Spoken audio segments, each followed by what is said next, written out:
names and shapes are very reminiscent.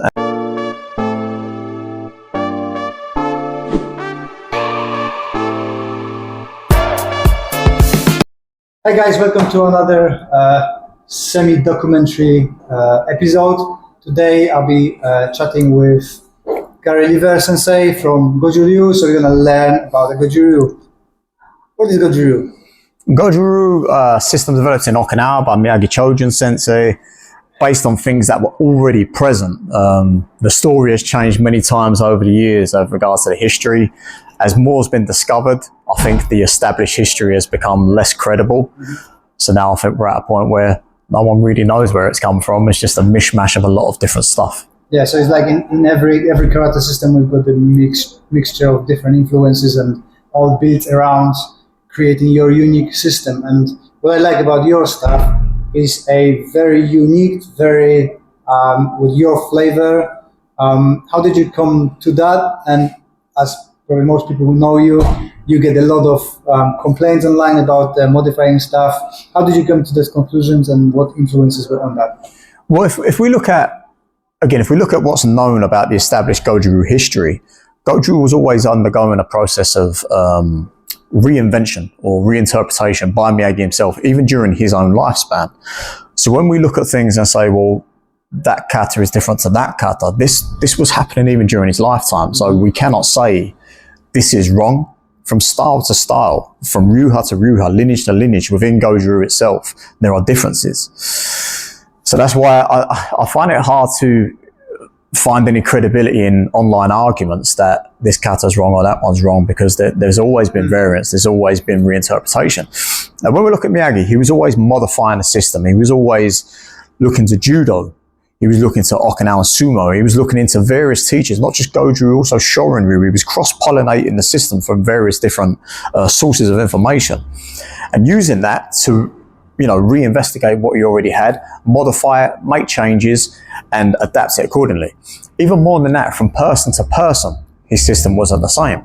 He would teach you very differently to he would, a big guy, or, someone who didn't have great mobility would be trained differently to someone who was naturally very mobile.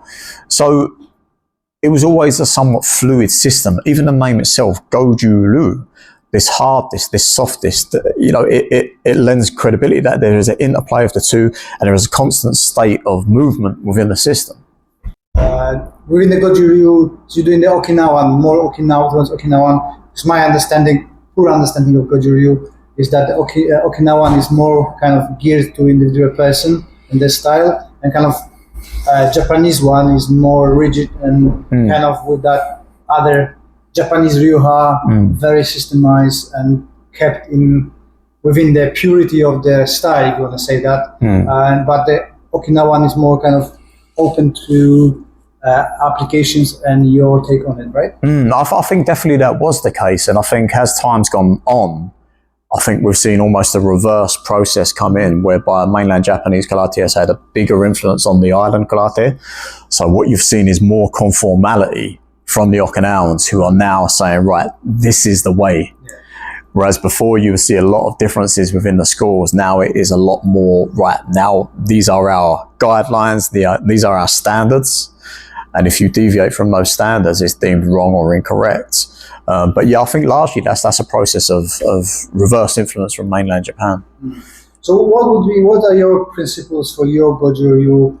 How do you deal with, are you doing it for a art sake of it? You're doing it for self-protection? You're doing it for sport? What is your take? All those things. All those things. You know what? I think you should be able to make it fit what you want of it, right? So if you are a police officer, a doorman, a bodyguard, someone who's always getting into fights, it would naturally be geared more towards self-defense and effectiveness on the street, right? If you are doing it, maybe we're a little bit older, me and you are both over 40, I'm not trained, I'm not getting into fights. I don't have a job anymore that requires me to do that. So now it is more for health and more for enjoyment. I like the puzzles that karate presents. I like the puzzles presented within kata, and having something to look at and try to figure out and investigate rather than just try and get good at beating somebody up. There's a little bit more depth to it, right? And then equally from a sporting aspect, I've never really been involved in sports karate, but you know, why not? You know, now we have a lot of different avenues you can take it down. If we don't like point sparring, all right, that was always the thing. It's well, now we have karate combat. Now we have total combat. Now we have kudo. Now we have all these ways of, that's got rid of your excuse now, because if it's now you can go do it. That's as real as you're going to get. So for those who do want to compete and maybe compete at a level that is more reminiscent of what you find on the street, that's now available too. So yeah, I think it can be all those things dependent upon the individual and what they need from it. I've seen that you're focusing a lot on the sanchin structure and positioning of the elbows and stuff like that. I don't see that many things from other Goju styles. Could you take us through your kind of what you've been doing today on the seminar? Definitely. So when we look at, you know, sanchin structure usually within Goju Ryu, a lot of the basic drills that we do are based on kind of sandan gi. So for example, you punch jodan ski, I go here, it goes chudan ski, I go here, it goes gedan ski, I go here. So we have this punching range. When we put that in the context of kata, that breaks down very quickly. It does not quite translate to the applications, or they become very too simplistic to be of any use. When we look at another drill that is very common in Goju, we have kake. This one is a little bit more, you know, relevant to what we would do. We find this cross arm position a lot. If I come inside, now we both here, this is even more reminiscent of what we might do, but it's still a little bit far away from what we might find. Now, when I cross-train in MMA, in BJJ, in Muay Thai especially, over in Thailand, we do a lot of clinch sparring. And that clinch sparring is happening typically from either a collar grab and sleeve grab, or it's happening from a neck grab and an elbow tie-up right here. So this range that we find ourselves in now is a lot more body to body, but what we are finding, these frames and shapes are very reminiscent and, you know, the same as what we would find in these sanchin structures. So for example, if I want to collar control and arm control here to open out the ribs to come from these here. If I remove my partner, I have sanchin. If I want to double underhooks and body lock to come to here, I'll remove I'll remove the microphone, I'll remove the partner, I come here to my sanchin nukite position. So my sanchin nukite becomes either double underhooks around the torso, or it becomes double overhooks. For those maybe not familiar with the terminology, an underhook is when I come underneath the armpit, an overhook is where I'm pinning on top of the arms. Overhook being this. Let's say as underhooks at this point, I have overhooks. If we reverse that, I have underhooks, he has overhooks. So all these different positions come into play when we are stand-up grappling. When we look at Mowashiuke, for example, a lot of this stuff is just controlling a bicep, controlling a forearm, right? So he's trying to get my neck, if we're trying to grapple, it might be a case of I'm just kind of controlling this position. Again, I remove my partner, and what we find is we end up in these same positions that we find in our Goju Sanchin Kata. Even when we go down on the ground, if we're grappling from a jiu-jitsu context or, you know, a wrestling context or whatever, you know, the amount of times we are using these frames just to create space and use these positions.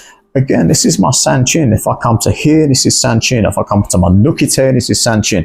I come jodan uke, this essentially is that frame here where I'm driving in here. So anytime we are within kind of entering into that clinch range or entering into that grapple range, that's where the sanchin and certainly the tensho comes into play. So tensho is something we didn't really touch on today.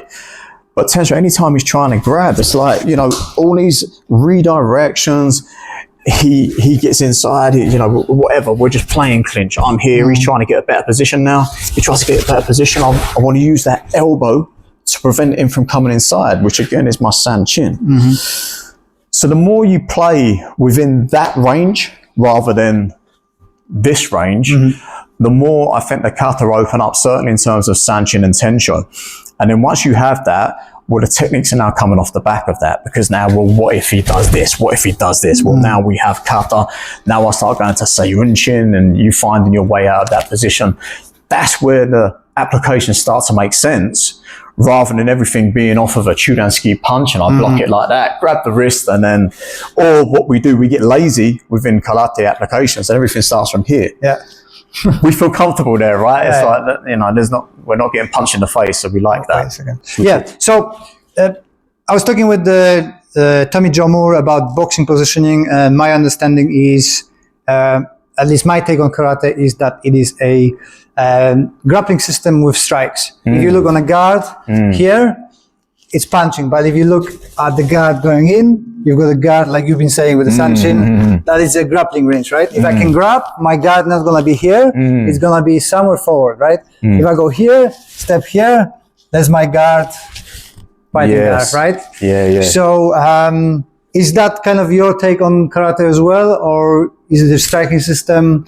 Is it a grappling system? Is it a mix? What's your take on it? Again, I think it's all those things, right? I mean, ideally, you know, karate, at the end of the day, we have a lot of strikes. We don't have that many punches in Goju Ryu.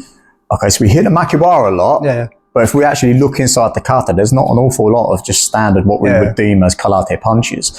A lot of it is more hammer fists, elbows in particular, palm strikes. So we don't really favour the punch. Again, when we look at things like elbows, the context is there's always something in this other hand, generally speaking, right? Again, which would imply that range is much closer rather than being at distance. One thing I find with Goju that it's not great at is covering this dead ground. So this sort of range where a lot of the applications are practiced at is where, as a system, as a Goju practitioner, this is where we suck. But we spend so much time training from this range with techniques that are ineffective at getting into this range. So when we look at context as to where this stuff was meant to be applied, if we suck at that part, it would imply that we are already here, right? So the starting position would be, generally speaking, from a grab, from a fouled punch from them or whatever, just whatever has brought us into closer range and contact with them for us now to do stuff and now create distance and go. So that would be lining up with the self-defense when you got the surprise attack. Somebody was passing by, suddenly they grab you, and you've got your... You're in that, it's straight in that context, right? Yeah, straight away. And we can see this even in the way sanchin starts. Like, you know, if we say everything in Goju comes back to sanchin, this is commonly said, but a lot of people, it's just words. We don't really understand how that works, right? But if we look at context of what we do first in our sanchin, we see these flinch reactions broken down in a step-by-step process. Recovering. Yeah, exactly. Someone like comes in for a low attack, you're like, whoa. Someone comes in for a mid attack, you're like, whoa. Someone comes in for your head, you're shrinking down and the shoulders coming up and you're protecting your head and your eyes. So even within the most fundamental thing we do, the first thing we do is stepping into sanchin position. This straight away suggests to me that it is, like you say, that response to that kind of bum rush, where now it's just, what's going on?